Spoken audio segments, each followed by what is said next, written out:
The pain came like a violent tide, an invisible claw that gripped her abdomen and tore her from sleep.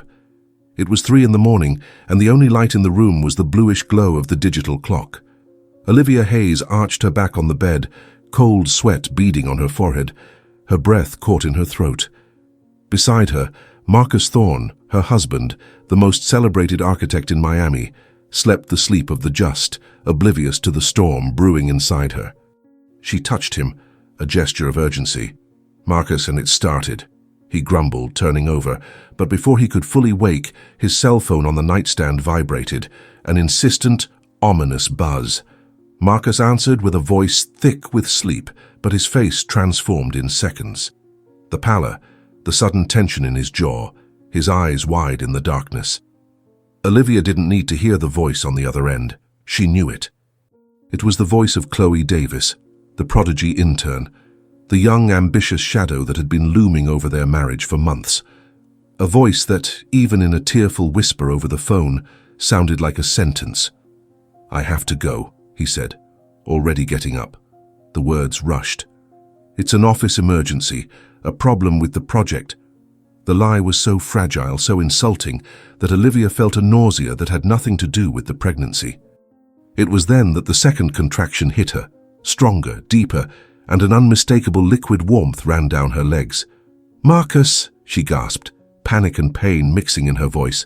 My water broke." Time seemed to freeze. In that instant, the universe was reduced to that dark room, the sound of her ragged breathing and Marcus's silence. He looked at her, not with the concern of a husband or the anxiety of a father about to meet his daughter, but with the distant gaze of a man calculating an escape route. The choice was made in a fraction of a second, a decision so brutal in its simplicity that it would tear Olivia's soul forever.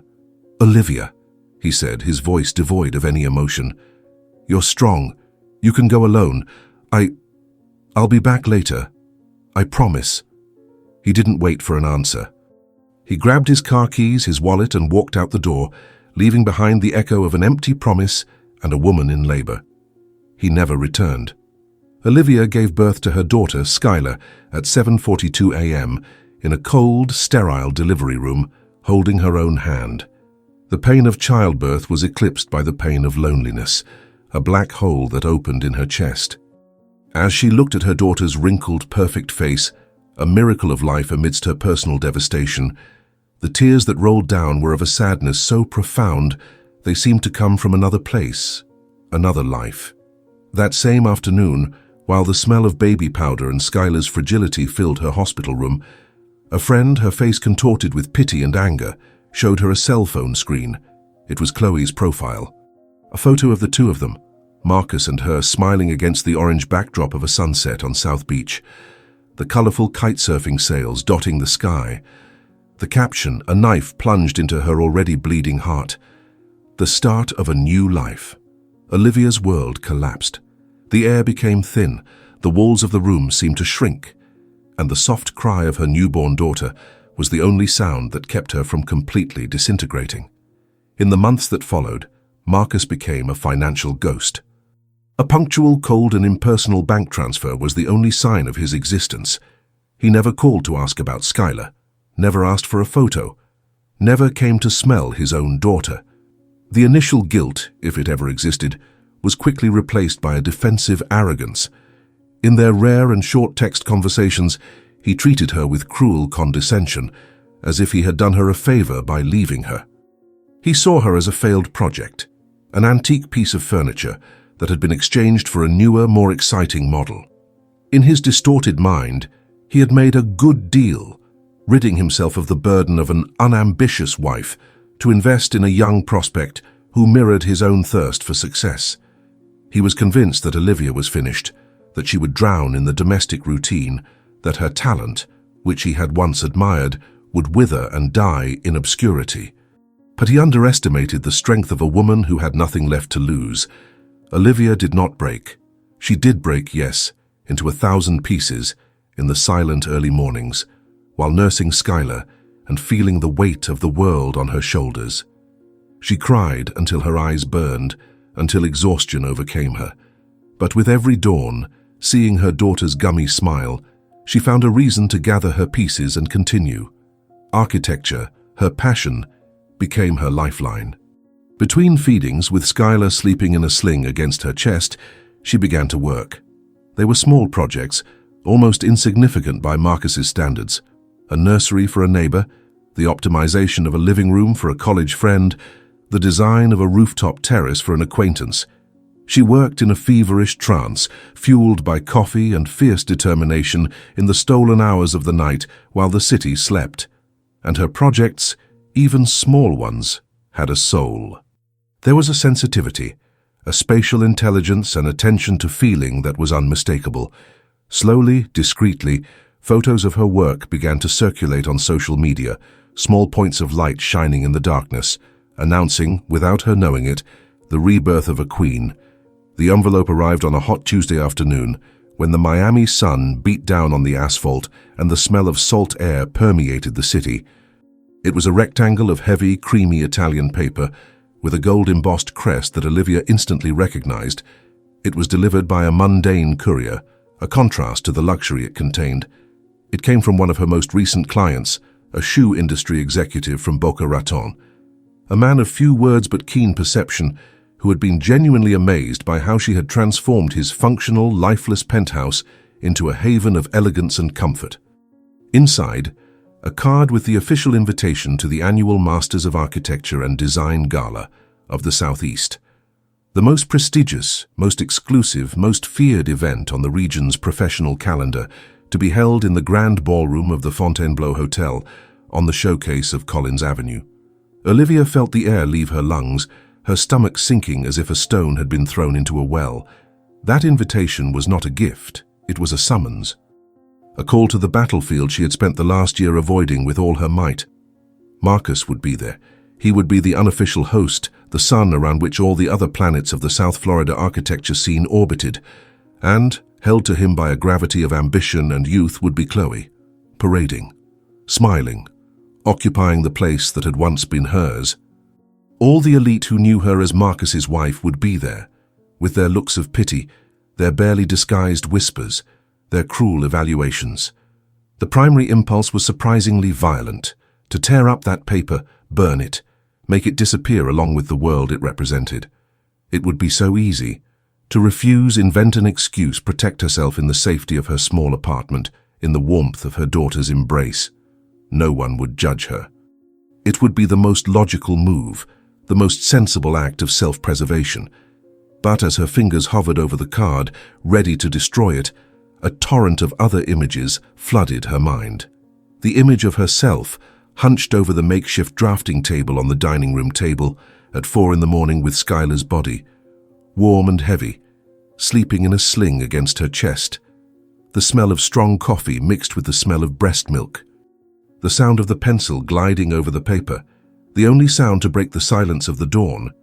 She remembered Marcus's words, spoken not with anger, but with the cold certainty of a diagnosis, phrases he had used to justify his own betrayal, to convince himself that she was a dead weight in his meteoric rise. "You're not ambitious enough, Olivia. You settle for too little." She remembered dinners with other architects, where he introduced her with condescending affection. "This is Olivia, my wife. She's also an architect, but she prefers the poetic side of things." An elegant way of saying she didn't have the brilliance, the aggression, the hunger necessary for the market. She was just Marcus's wife, the curator of his home, the hostess of his dinners, a decorative and talented figure, but ultimately secondary. And at that moment, the decision crystallized. It was not a decision born of anger, but of a deep and painful clarity. Not going would be proving him right. It would be confirming every one of his disparaging words. It would be accepting the role of victim he had assigned her. It would be teaching Skylar, even silently, that when the world knocks you down, you should stay on the ground. She took a deep breath, the smell of dust and hope from her small studio filling her lungs. She would go, not to confront him, not to prove anything to anyone, but for herself. For the woman who drew in the early morning with a baby in her arms. For the architect who believed that homes should have a soul. She would go to introduce herself, perhaps for the first time. The night of the gala arrived with a warm breeze coming from the ocean. Olivia's preparation was not a ritual of war, but of coronation. She didn't want armor, she wanted a second skin. She chose a dress of deep blue, the color of the ocean at dusk, a fluid fabric that moved with her, that did not contain her, but freed her. The cut was simple, elegant, but the color was a declaration of depth, of mystery. She pinned her hair in soft waves that fell over one shoulder, light makeup that only enhanced what was already there, a sparkle in her eyes that no shadow could replicate, a sparkle forged in the fire of pain and tempered by the strength of love for her daughter. When the car stopped in front of the imposing entrance of the Fontainebleau, she didn't feel the panic of the imposter, but the calm of a woman who knew exactly who she was and what she had overcome to be there. Her entrance into the main ballroom was like a stone thrown into a calm lake. A murmur ran through the room, a silent shockwave. Heads turned. Conversation stopped mid-sentence. This was not the Olivia they remembered. The soft, discreet figure, who always seemed to be a step behind Marcus, had disappeared. In her place was a woman who owned her space with a disconcerting grace and self-confidence. She was not loud, not flashy, but her presence had a weight, a gravity that drew all eyes. Across the room, Marcus Thorne, who was in the middle of a forced laugh with a group of investors, froze. The smile died on his lips. He saw her, and for an instant, the world around him disappeared. He never, not even in his most arrogant scenarios, imagined this. He expected her to wither, that motherhood and abandonment would consume her, that she would become a bitter shadow of who she was. But the woman crossing the room was not a shadow. She was a light, a cold, distant but undeniably powerful light, and that terrified him. Beside him, Chloe, resplendent in an aggressive red dress, the color of ambition and conquest, felt the change in the atmosphere. She followed Marcus's gaze and saw Olivia. Insecurity, always lurking beneath her facade of confidence, nudged her. She couldn't bear the idea that the ex-wife, the woman she had replaced, could somehow overshadow her night of triumph. Driven by a venom she mistook for strength, she slipped from Marcus's arm and walked toward Olivia, a predatory smile on her lips. "Wow, Olivia. What a surprise to see you here," she said, her voice loud enough for those nearby to hear. "Finally managed to get out of the house? I thought with a baby and everything you'd be too tired for parties." The provocation was cheap, a low blow to remind her of her place, to paint her as an overwhelmed mother who didn't belong in that world of glamour. Olivia stopped. She looked at Chloe, not with anger, but with a kind of clinical detachment, like an architect analyzing a poorly designed structure. She saw the desperate need for validation in the other woman's eyes, the craving for attention in her posture, and instead of feeling offended, she felt a pang of something akin to pity. She offered Chloe a small, enigmatic, and absolutely impenetrable smile. A smile that did not invite conversation, but ended it. Without saying a single word, she simply tilted her head in a minimal gesture of acknowledgement and continued on her way, leaving Chloe standing in the middle of the ballroom, her venomous provocation hanging in the air like harmless smoke. That silence, that elegant indifference, was more devastating than any sharp retort could have been. It was the first blow of the night. And it wasn't Olivia who struck it. It was Chloe, against herself. Olivia simply refused to play. And by doing so, she had already won. The brief but intense confrontation with Chloe left a residue of adrenaline in her veins, a vibration she needed to dissipate. Olivia moved away from the pulsating center of the ballroom, seeking refuge in the relative calm of one of the sidebars, a black marble counter that shone under softer lighting. She needed a moment to breathe, to compose herself, to remind herself why she had come. The murmur of the party seemed distant now, a background noise to the sound of her own heart beginning to slow down. She asked for a glass of water, feeling the need for something pure and clear to wash away the bitter taste of Chloe's malice. As the bartender sliced a lime wheel with a professional flourish, she allowed herself to close her eyes for a second, anchoring herself in the sensation of the cold glass in her hand. Olivia Hayes, correct? The architect responsible for the penthouse project in Boca Raton. The voice that addressed her did not have the shrillness of high society or the calculated arrogance of the corporate world. It was a calm, deep-toned male voice that carried a natural, effortless authority. Olivia opened her eyes and turned, expecting to find an acquaintance of Marcus, but the man standing beside her was a complete stranger. He was tall with an upright posture that spoke of innate discipline. His hair, although predominantly dark, was peppered with a distinguished grey at the temples, giving him an air of sophistication and experience. His face was not classically handsome, but it was striking, with a strong jaw and deep brown eyes that observed her with a focused intensity, devoid of any flirtation or artifice. He was, Olivia instantly realized, a man who didn't waste time on superficialities. I appreciate it. I'm glad you liked it, she managed to say, her voice a little shaky. Julian leaned in slightly, closing the distance between them, creating a bubble of intimacy in the crowded ballroom. Like is an understatement. I became obsessed. For months I've been looking for a professional with your sensitivity, someone who understands that luxury is not ostentation, but experience. That silence, space, and light are the greatest luxury items that exist. He paused again, and the air seemed to grow denser, charged with expectation. I'm starting my most ambitious project to date, a high-end summer home complex in a private area of the Florida Keys, a sanctuary. And I want you to be the lead designer. I want your vision, your soul in every square foot of that place. Olivia's world tilted on its axis. The sound of the party, the clinking of glasses, the orchestra's music, everything dissolved into a distant hum. The Keys. The place where Marcus had celebrated the beginning of his new life with Chloe. And now, the most powerful man in the Southeast hotel sector was offering her the chance to build a kingdom in that very place. It wasn't just a job, it was a coronation. It was the opportunity of a lifetime, the kind of project that architects with twice her experience would spend their entire careers dreaming of getting. It was so grand, so unexpected, that it seemed like a mirage, a fever dream from which she would soon wake up. She looked at Julian Vance's serious face, searching for any sign of jest, but found only an unwavering certainty. He was not making a casual offer, he was issuing a summons. Across the room, Marcus couldn't look away. He watched the scene with a corrosive mixture of jealousy, confusion, and a primal fear he hadn't felt in years.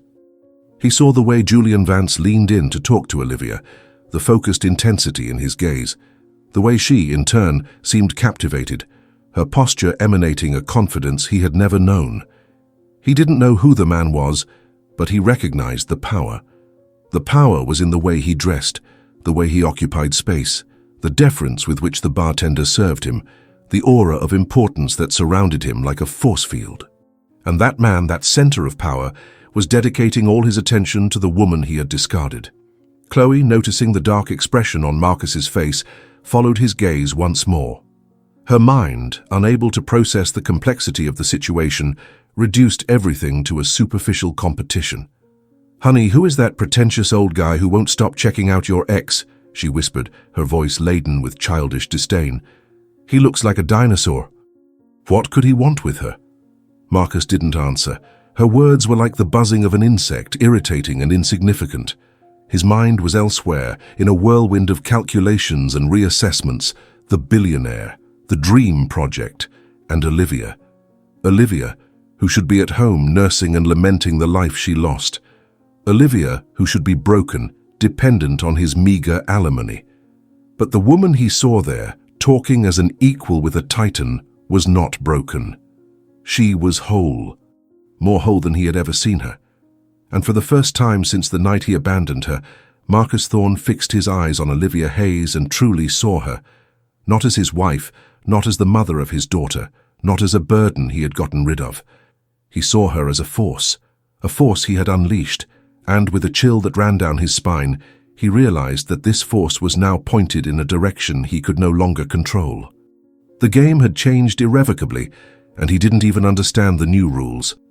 The morning after the gala did not bring the radiant sun that usually bathes Miami, but a heavy mugginess, a grey sky that seemed to reflect the state of inner turmoil of Marcus Thorne.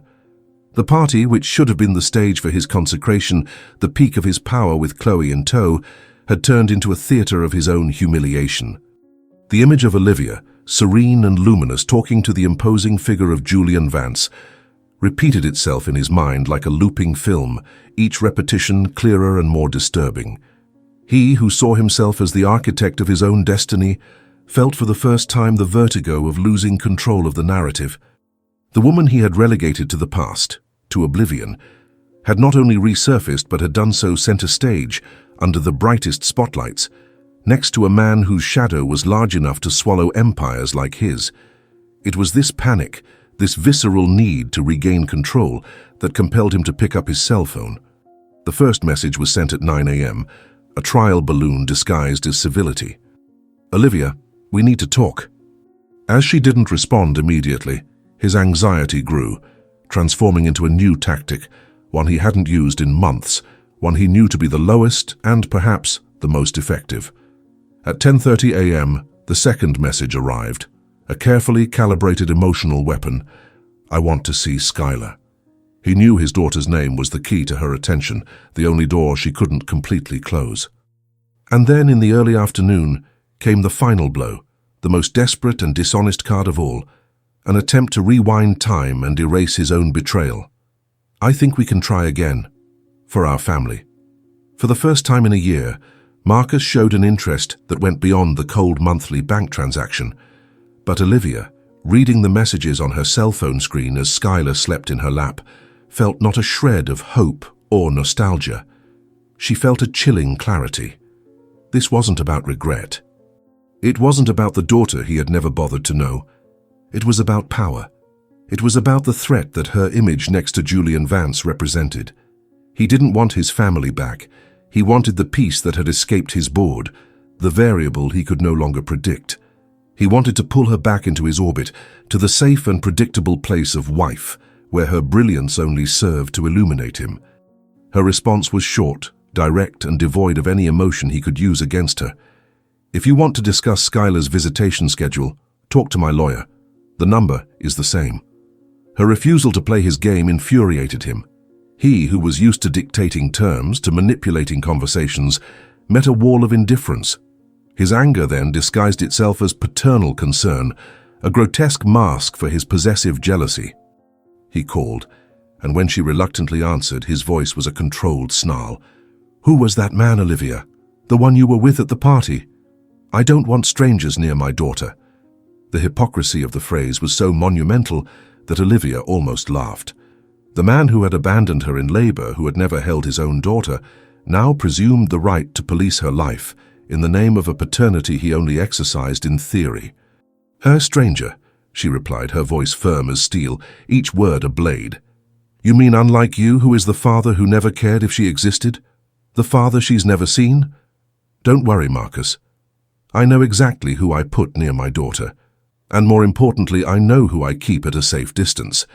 She hung up, the click of the phone ending the conversation and, symbolically, the last door to the control he thought he had over her. While Marcus's world began to shake at its foundations, Chloe's began to show its cracks. The young woman he had seen as a mirror of his own ambition revealed herself, under the pressure of reality, to be a much more superficial image, the euphoria of the conquest. The thrill of being the woman next to the powerful Marcus Thorne began to give way to the boredom of routine. Chloe didn't want the responsibilities of a life together. She wanted the benefits. She didn't want a stressed partner, obsessed with work and now haunted by the ghost of a resurfaced ex-wife. She wanted the glamour, the parties in the South Beach clubs, the weekend trips to resorts in the Hamptons, the carefully staged photos for Instagram that projected a life of luxury and leisure. Marcus's tension, his growing irritability, his sleepless nights, all of this was a burden on the perfect life narrative she was trying to build. Arguments became more frequent, mutual impatience.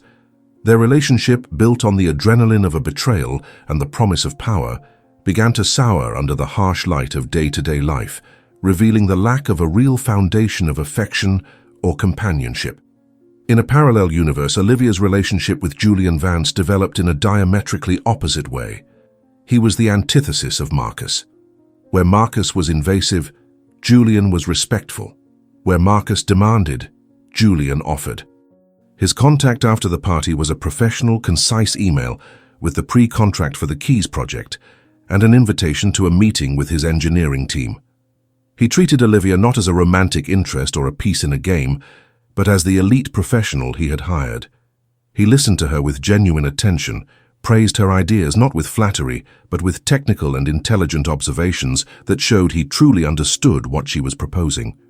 He opened doors, introducing her to international suppliers, sending her samples of rare materials he found on his travels, offering all the logistical support of his vast empire so she could focus solely on creation.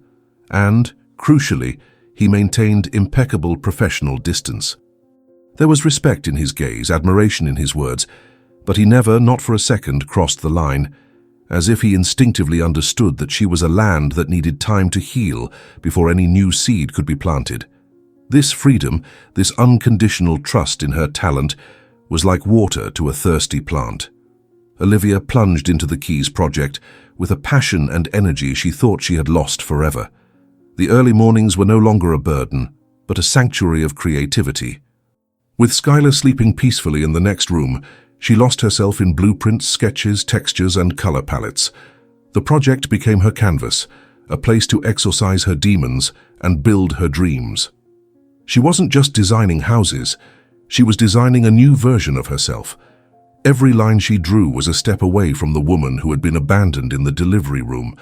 Every material choice was an affirmation of her own taste, her own identity, free from Marcus's shadow. The work saved her, gave her a purpose that transcended pain and survival. And for the first time in a very long time, Olivia Hayes was not just surviving. She was feeling alive. And the world was about to witness what a woman, finally free to flourish, was capable of building. Time, which had previously dragged in a fog of exhaustion and pain for Olivia, now raced at a vibrant pace, driven by creative passion. The Keys project, under the silent tutelage and unconditional support of Julian Vance, became more than a job. It transformed into a phenomenon. Julian, with his strategic vision, ensured that specialized press had exclusive access to the initial stages of the project. The first rendered images, which showed the perfect fusion between modernist architecture and the ruggedness of the Florida landscape, were strategically leaked to design blogs and luxury magazines. Olivia's concept of homes that did not impose on nature but conversed with it, with internal courtyards that brought the ocean breeze inside, and the sophisticated use of local materials like coral stone and reclaimed wood, was revolutionary. The buzz started as a whisper and quickly turned into a clamor. Before the first wall was even erected, Olivia Hayes's name was on the lips of everyone who mattered. The same luxury furniture companies that previously only negotiated with Marcus's office now sought her out, offering partnerships and exclusive products. Digital influencers, who previously only photographed the grandiloquent projects of the old guard, begged for a visit to the construction site, eager to associate their images with the new rising star. And perhaps most significantly, the big names in American architecture, the same ones who saw her as a decorative shadow at events, began to follow her on social media, a silent act of recognition and, in some cases, nervous re-evaluation of their own work. Olivia, who previously struggled for small projects to pay the bills, now found herself in a position where she had to refuse proposals, selecting only those that aligned with her vision, building a portfolio that was a testament to her artistic integrity, not her financial need. Amidst this professional whirlwind, her personal universe blossomed with a serene beauty. Skylar, oblivious to the revolution in her mother's life, grew like a small flower in the sun, a laughing, healthy girl whose giggles echoed through the apartment, filling the spaces that were once occupied by silence and pain. She was Olivia's gravitational center, her anchor, the living proof that from the greatest pain could be born the greatest love, and, orbiting this small universe of mother and daughter, was Julian. He approached with the patience of an experienced gardener who knows that the rarest flowers cannot be rushed.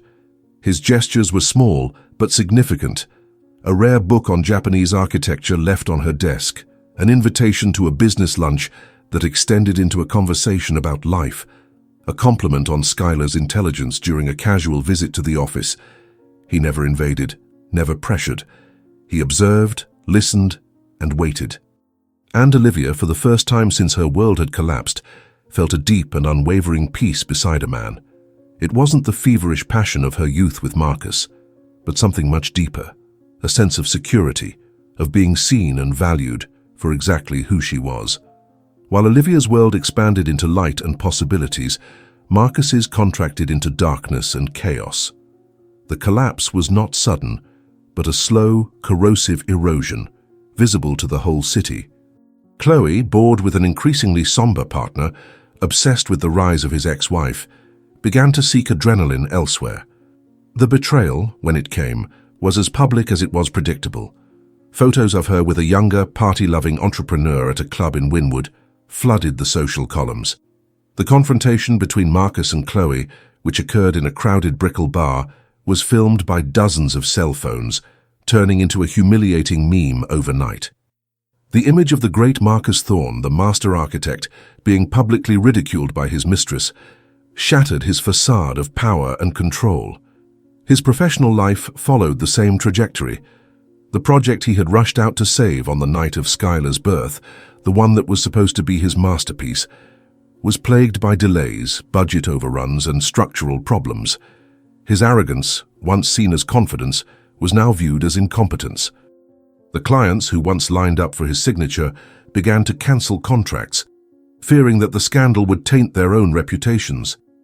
His firm, once a symbol of success, became a symbol of a crumbling empire. He was no longer the sun around which the others orbited. He was a black hole sucking in the light and life around him. The whispers that once followed Olivia now followed him, but they were not whispers of pity. They were whispers of schadenfreude, of a well-deserved fall. The final blow came on a rainy afternoon in Miami. Marcus, desperate, drunk and soaked, showed up at Olivia's apartment door. He was a shadow of the man who had left her. His expensive suit was wrinkled, his hair disheveled, his eyes red and swollen. He begged not for forgiveness, but for a second chance, for a return to the stability he had so carelessly discarded. He spoke of their history, of the mistake he had made, of the family they still were. He used all the emotional manipulation tactics he knew, trying to pull her back into the vortex of his drama. "I lost everything, Olivia," he pleaded, his voice cracking. "I need you. We need to be a family again. I can't do this alone." When he finished his pathetic monologue, a slow, serene and unwavering smile formed on Olivia's lips. It was not a smile of triumph or contempt, but of liberation. "Marcus," she said, her voice calm and clear as a mountain stream, "I finally discovered something you never wanted me to know. I never needed you to be happy. I never needed you to be successful. In fact, I needed you to leave my life so I could become who I truly am." Every word was a shovelful of dirt on the coffin of their past. He stared at her, the understanding of his final defeat spreading across his face like a stain. He no longer had any weapon, any emotional blackmail, any power over her. He was just a sad wet man in the living room of the woman he had destroyed, and who from her own ruins had built a castle. He turned and left, not just her apartment, but her life, leaving behind nothing but the sound of the rain and the silence of a door closing forever. The inauguration of the Keys Sanctuary complex was not just an event, it was a coronation. The golden late afternoon, with the sun setting over the ocean in shades of orange and purple, served as the backdrop for a celebration that transcended architecture. Drones buzzed silently in the sky, capturing aerial images of the homes that seemed to sprout from the landscape, perfectly integrated with the mangroves and native vegetation. The national and international press, the country's biggest entrepreneurs, investors, and the cultural elite of the Southeast walked along wooden walkways, not as at a business cocktail party, but as pilgrims in a temple of beauty and serenity. The music did not come from an orchestra, but from the sound of the wind in the palm trees and a solitary cello playing on a deck facing the ocean. Everything there was a reflection of Olivia's soul, elegant, subtle, powerful, and deeply connected to the land. Amidst the crowd in linen suits and flowing dresses, a small figure ran barefoot on the soft sand, giggling as she chased the waves breaking on the beach.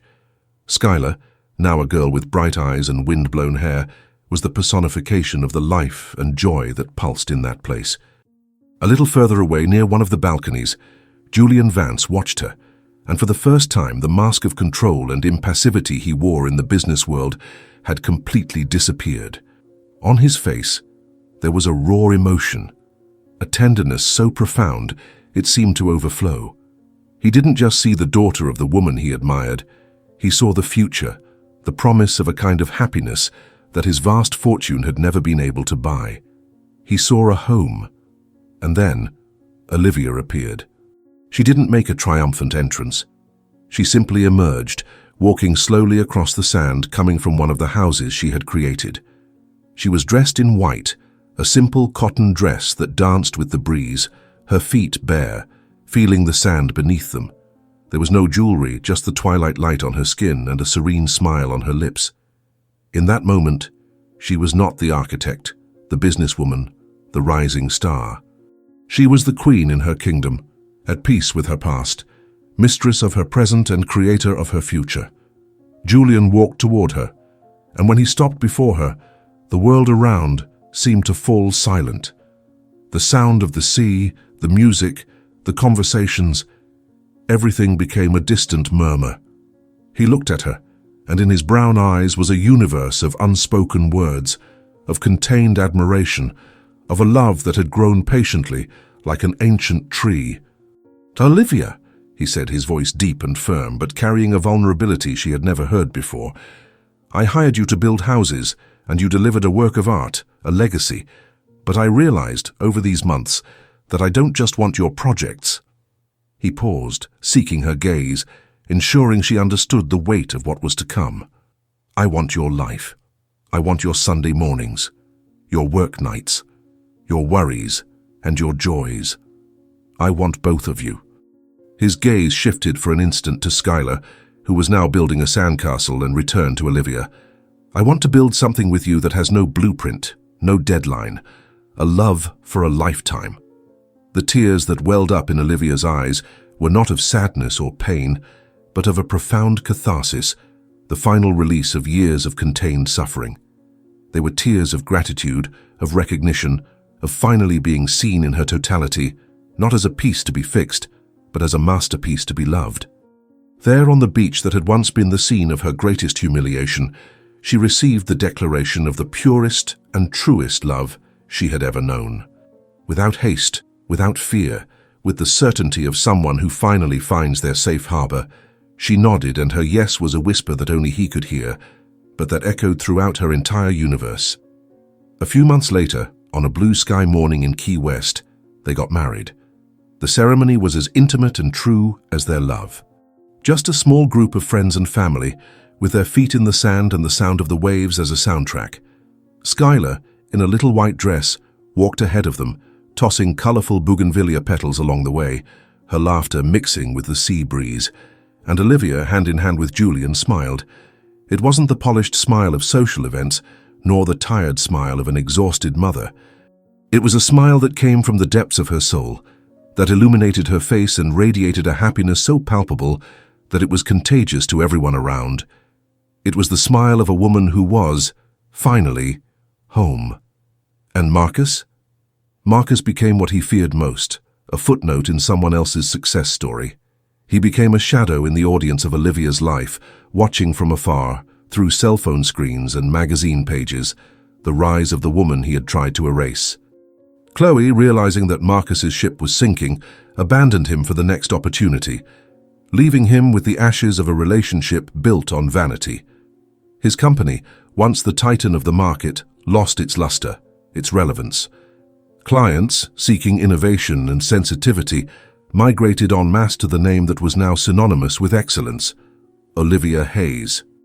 The daughter he never knew found a father figure in Julian, a man who taught her to sail, who read stories to her before bed, who looked at her with a love and pride that Marcus would never be able to feel or offer.